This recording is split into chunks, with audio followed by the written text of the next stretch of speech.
சதுரங்க வேட்டை படத்தில் வர ஒரு விஷயந்தான் இன்றைக்கி ட்ரெண்டில் இருக்குது அப்படின்னு சொன்னால் உங்களால் நம்ப முடியுமா? அது என்ன அப்படின்னா அர்ஜென்சி சேல்ஸ் தான். அர்ஜென்சி சேல்ஸ்னால் என்ன? பெருசாக ஒன்றும் இல்லைங்க, உங்கள் எல்லாருக்குமே தெரியும்.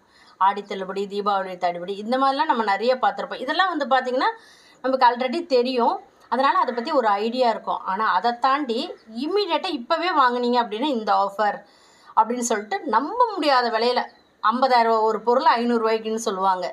அதே மாதிரி 3 பொருள் வாங்கினீங்கன்னா உங்களுக்கு 7 பொருள் ஃப்ரீ அப்படின்னு சொல்லுவாங்க. இந்த மாதிரி ஏகப்பட்ட ஆடை நீங்கள் வந்து சோசியல் மீடியாவில் பார்த்துக்கிட்டே இருக்கலாம்.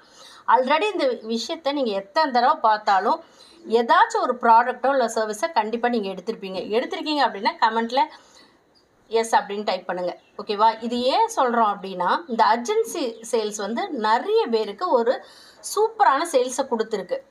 இதில் அந்த சதுரங்க வேட்டையில் வர மாதிரி ஃபேக்காலாம் எதுவும் பண்ணிடாதீங்க. பட் அந்த அர்ஜென்சி சேல்ஸ் வந்து ரொம்ப நமக்கு பிஸ்னஸில் கை கொடுக்க. அதுக்கு 3 விஷயம் நமக்கு தேவைப்படுது. ஃபஸ்ட்டு, பீப்புள் உங்களை நம்பி இருக்கணும் அப்படின்னா சோசியல் மீடியா ப்ரெசன்ஸோ இல்லை ஆல்ரெடி நீங்கள் ஆஃப்லைனில் நிறைய வந்து உங்களுடைய பிஸ்னஸ் ஸ்ட்ரென்த்தை காமிச்சிருப்பீங்க. அதெல்லாம் வந்து நீங்கள் ஷோ பண்ணியிருக்கணும் உங்கள் சோசியல் மீடியா பேஜில். ஓகேவா? 2வது, உங்கள் மேலே பீப்புளுக்கு ஒரு ட்ரஸ்ட்டு கண்டிப்பாக இருக்கணும், கேரக்டரில், அதே மாதிரி உங்கள் பிராண்டில். 3வது, கண்டிப்பாக நீங்கள் பொருளை வாங்கிக்கோன்னு சொல்லிடவே கூடாது, செல்லே பண்ணக்கூடாது. அவங்களுடைய ஆர்வத்தை தான் தூண்டணும். ஓகேவா? இந்த 3மே அட் அ டைமில் அந்த பேஜில் இருந்துச்சு அப்படின்னா சோசியல் மீடியாவில் நீங்கள் எந்த பொருள் இல்லை சர்வீஸை கொடுத்தாலும் பீப்புள் நிறைய பேர் வாங்கிறதுக்கான சான்சஸ் இருக்குது. இதில் முக்கியமாக ஒன்று சொல்கிறேன், அது என்னென்னா அந்த சதுரங்க வேட்டையில் பார்த்திங்கன்னா அவங்க ஃபேக்காக சில விஷயங்கள்லாம் க்ரியேட் பண்ணி ஒரு ஹை எண்டு ப்ராடக்டை தான் அங்கே வந்து இல்லாத ஒரு பொருளை விற்றுருப்பாங்க.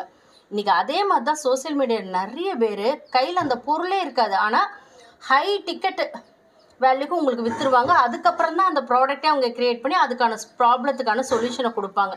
இன்றைக்கி பயங்கரமாக இந்த அர்ஜென்சி சேல்ஸ் வந்து நடந்துகிட்ருக்கு. உங்களுக்கு நான் சொல்கிறது நம்பிக்கை இல்லைன்னா போய் உங்கள் சோசியல் மீடியாவில் ஓப்பன் பண்ணுங்கள், எப்படிலாம் விற்கிறாங்கன்னு பாருங்கள். கண்டிப்பாக அங்கெல்லாம் இந்த அர்ஜென்சி சேல்ஸ் நடந்திருக்கும். அதில் ஒருத்தர் வாங்கினவங்களா கூட நீங்கள் இருக்கலாம்.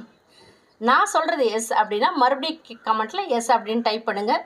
உங்கள் பிஸ்னஸில் நிறைய நீங்கள் வேல்யூ, நான் சொன்ன வேல்யூவெல்லாம் ஆட் பண்ணிவிட்டு நீங்கள் அர்ஜென்சி சேல்ஸ் பண்ணுங்கள். கண்டிப்பாக உங்களுக்கும் பிஸ்னஸ் சூப்பராக இருக்கும். மறக்காமல் சதுரங்க வேட்டை படம் பாருங்கள், ஆனால் அதில் இருக்கிற மாதிரி ஃபேக்காக எதுவும் பண்ணிடாதீங்க. சொல்கிற விஷயங்களில் இருக்கிற பாயிண்ட்ஸை மட்டும் எப்படி பண்ணுறாங்கன்னு நோட் பண்ணிக்கோங்க. பாய். மறக்காமல் ஃபாலோ பண்ணிக்கோங்க, சேவ் பண்ணிக்கோங்க, ஷேர் பண்ணுங்கள். அடுத்த வீடியோவில் பார்க்கலாம். பாய்.